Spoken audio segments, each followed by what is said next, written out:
চোরাবালির অস্তিত্ব গবেষণাগার ছাড়া প্রকৃতিতে এখনো পাওয়া যায়নি। বিজ্ঞানীরা বিশেষ পদ্ধতিতে বালির মধ্য দিয়ে বায়ু প্রবাহিত করার মাধ্যমে শুষ্ক চোরাবালি তৈরি করেন। তবে বিজ্ঞানীরা শুষ্ক চোরাবালির অস্তিত্ব একেবারেই নাকচ করে দেন না। তবে কখনো যদি এর অস্তিত্ব পাওয়া যায়, ভাগ্যের উপর ভরসা করা ছাড়া আর কিছুই করার থাকবে না মানুষের।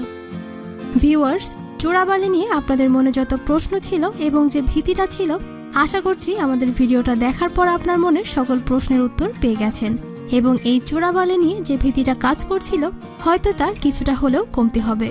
আপনাদের কাছে যদি এই চোরাবালি নিয়ে কিংবা এই চোরাবালিতে পড়ে গিয়েছে এমন কোনো অভিজ্ঞতা থেকে থাকে, আমাদের সাথে শেয়ার করুন কমেন্ট করে। ভিডিওটি ভালো লেগে থাকলে লাইক করুন এবং শেয়ার করে সবাইকে জানার সুযোগ করে দিন। ভিডিওটি শেষ পর্যন্ত দেখার জন্য আপনাকে অসংখ্য ধন্যবাদ।